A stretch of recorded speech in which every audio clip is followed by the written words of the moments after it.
Hey everyone, and welcome back for another deep dive with us. This time, we're going to be looking at a pretty dark story, the case of Jennifer Pan. Ooh, yeah, this one's a tough one. It is.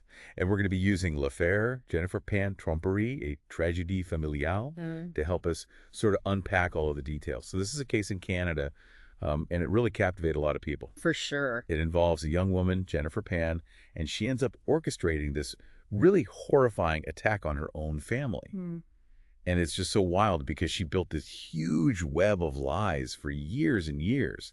And it culminated in this really violent night that just shattered her family, and everyone was just talking about it. Yeah, it's definitely one of those cases that really makes you wonder, like, how could someone who seems so ordinary go to such extremes? You Yeah. know, it's just hard to wrap your head around. It really is. It all started back on November 8th, 2010, Okay. in Markham, Ontario. So Yeah. you've got the Pan family, Han, the dad, Bitch, the mom, Jennifer, and Felix, the brother. They were just, your average family living in the suburbs of Toronto. Right. Han and Bitch, they had immigrated to Canada from Vietnam, and they had built this successful life through a lot of hard work. They both worked at Magna International. Oh, wow. Yeah, an auto parts manufacturer. Yeah. And, they really had achieved that classic immigrant dream. Yeah. They had a house. They were able to provide a good life for their kids. Mm-hmm. But then that November night, everything just changed. Yeah, what happened? Well, that's when three armed intruders burst into their house. They were demanding money, ransacking the place, and in the chaos, shots were fired. Bitch Pan, the mom, tragically died, and Han, the dad, was shot in the face and left permanently blinded. Oh my God, that's awful. It was just a horrific scene. At first, the police, they thought it was a robbery gone wrong, just a random act of violence. But as they started digging deeper, some inconsistencies started to emerge. What do you mean? Well, for starters, Jennifer, she told the police that she'd been tied up by the intruders, but she was physically unharmed. And there were some other details that just didn't quite add up. Yeah, that is a little suspicious. So the investigators, they started putting the pieces together. They looked at phone records, text messages, witness statements. And what they uncovered was truly shocking. Jennifer, the daughter, she was the mastermind behind the whole attack. Oh, wow. I did not see that coming. It's crazy, right? Oh. It just completely flipped the script. Yeah. Suddenly, it wasn't just a home invasion. It was a daughter betraying her own family. Yeah. So to understand why she would do something like this, we need to rewind a little bit, go back to her childhood, see what kind of pressures she was dealing with growing up. Exactly. So Jennifer's parents, especially her dad, Han, they had incredibly high expectations for her. Mm-hmm. They were really focused on her academic achievements. Some people might call it that tiger dad approach to parenting. Right. Yeah. Where it's all about success and achievement, and there's a lot of pressure. Exactly. And that kind of pressure can really weigh on kids, especially in certain cultures. Mm-hmm. The fear of failure, the need to constantly meet these expectations, it can have some really serious psychological effects. For sure. And it seems like that's exactly what happened with Jennifer. Even in high school, she started forging her report cards. Really? Yeah. It was like she created this whole fake world where she was the perfect student. Wow. But it wasn't just some small act of rebellion.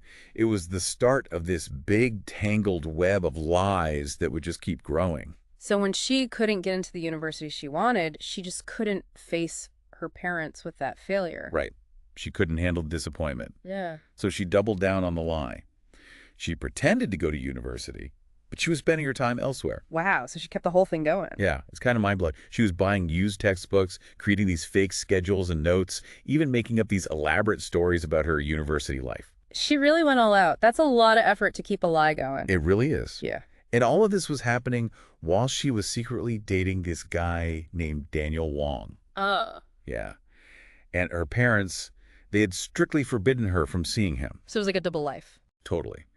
This forbidden romance just added another layer of secrecy and deception to everything. So she's got this pressure cooker going on in her life. It sounds like she's trapped, right? Like she's got to keep up appearances for her parents while living this secret life with her boyfriend. Yeah, she was constantly juggling these two completely separate realities. Mm-hmm.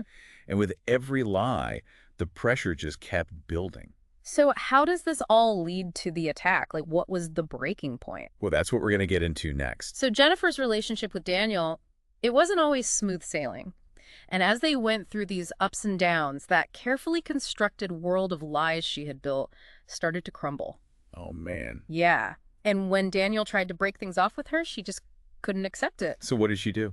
Well, she went to some pretty extreme lengths to try and win him back. Like what? She started making up these stories about being raped and threatened. Oh, wow.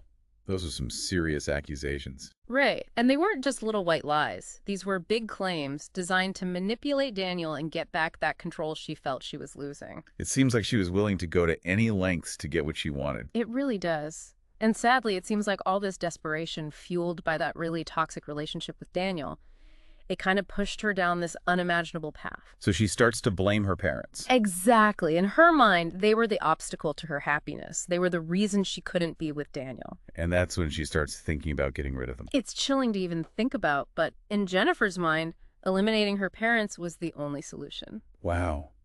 So years of living this double life, that constant pressure to keep up this fake persona, it really warped her sense of right and wrong. It seems that way. So did she try to find someone to do it for her? She did. Her first attempt to hire a hitman, it was through this high school acquaintance, Andrew Montemare. Okay. He supposedly had some connections. And she ended up offering a man named Ricardo Duncan $1,500 to kill her father at his workplace. Did he do it? Thankfully, no. Duncan, he actually refused. He later testified that at first he thought Jennifer was joking, and eventually he gave her back the small amount of money she had given him. You'd think that would have been a wake-up call for her. A chance to turn things around. Right, you would think. But it seems like that obsession with being with Daniel and that resentment towards her parents, they just kept growing stronger. So she just couldn't let it go. It's a really sad example of how powerful toxic relationships can be. They can completely cloud your judgment, distort your reality, and lead you to make choices you never thought possible. Yeah, it's like a cautionary tale. We all need to be aware of those red flags in relationships and be willing to seek help before things spiral out of control. I couldn't agree more. And unfortunately for Jennifer, the consequences of ignoring those red flags, well, they were catastrophic. So she tries again. She does. She reached out to Daniel again, and together they came up with this plan to hire a professional hitman, this time for $10,000. Whoa, okay. They ended up contacting this guy, Linford Roy Crawford, and he then brought in two more people, Eric Sean Carty and David Milvaganem. And that set the stage for that horrific night on November 8th, 2010. So they go through with it. They do. Jennifer, she purposely left the front door unlocked that night, letting those three men into her family home. And the details of what happened next, they're really hard to hear. So what happened inside the house? Well, Jennifer, she stuck to her story, saying she was tied up by the intruders. But her father, Han, he miraculously survived the attack, and after he regained consciousness, he told a very different story. What did he say? He said he saw Jennifer talking to one of the hitmen, and it wasn't in a panicked or scared way. He said she was whispering to him, speaking calmly in the middle of all the chaos. Wow. That detail, it completely contradicted Jennifer's story about being a helpless victim, and it became a huge turning point in the investigation. So even in the middle of this horrific attack, she's still trying to control the narrative. It seems that way. Like, she thought she could maintain that image of the innocent victim, but thankfully, the truth started to come out. So what happened next? Well, the police, they were determined to get to the bottom of it. And Detective William Goetz, this really experienced investigator, he took the lead on Jennifer's interrogation. And he used some pretty interesting techniques. Well, one tactic he used was something called permissible deception. It's where they can use certain types of lies or misleading statements during an interrogation. Really? Yeah, as long as they don't force a confession. Like, he told Jennifer they had the software that could detect lies. He even hinted that they had satellite footage of the house during the attack. So they were kind of bluffing. In a way, yeah. But it's actually legal in Canada, and it can be effective in breaking down a suspect's defenses. And it worked on Jennifer. It did. Faced with all that evidence and Detective Goetz's questioning, she finally cracked. She confessed to planning the whole thing. She admitted to her role in the attack. But there was a twist. What was that? Jennifer claimed that the original plan was to kill her, not her parents. She said she was going to commit suicide afterwards to make it look like a murder-suicide. So she was trying to play the victim. Exactly. She was trying to say she was manipulated by her abusive boyfriend and driven to desperation. But the police didn't believe her. They didn't, and neither did the jury. The evidence was just too overwhelming. It pointed to Jennifer as the one who planned it all.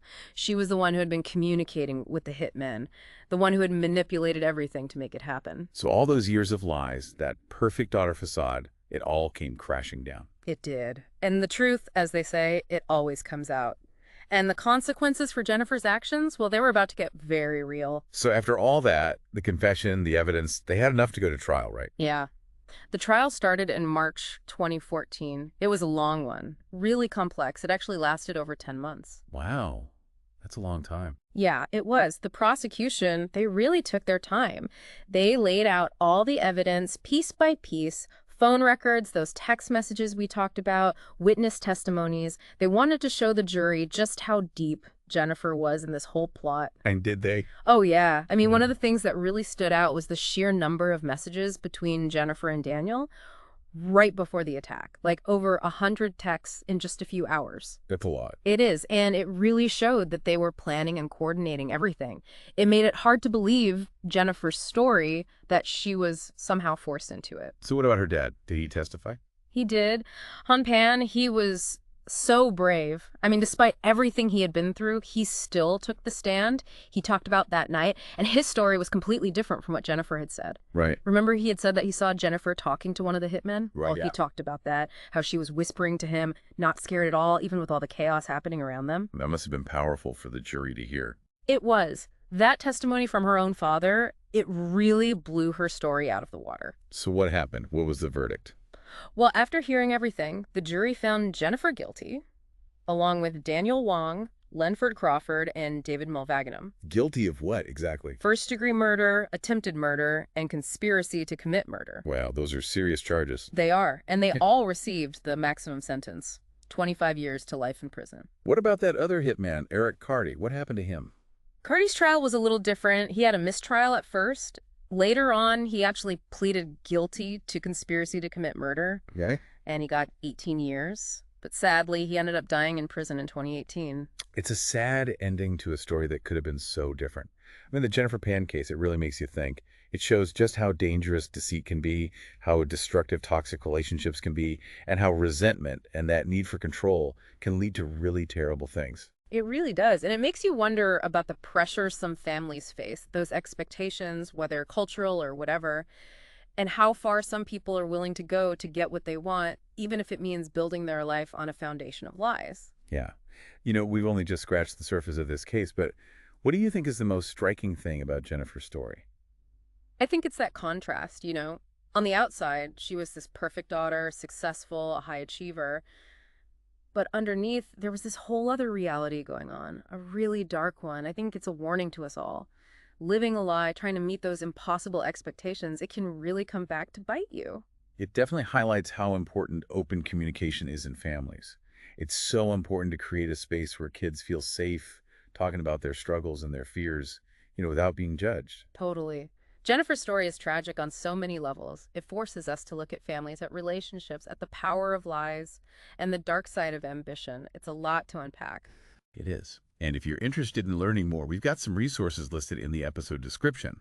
And as always, we want to hear from you. What are your thoughts on all this? What questions do you still have? Come chat with us on social media. We love continuing the conversation. Thanks for joining us on this deep dive. And until next time, keep on exploring those fascinating but sometimes really dark corners of the world.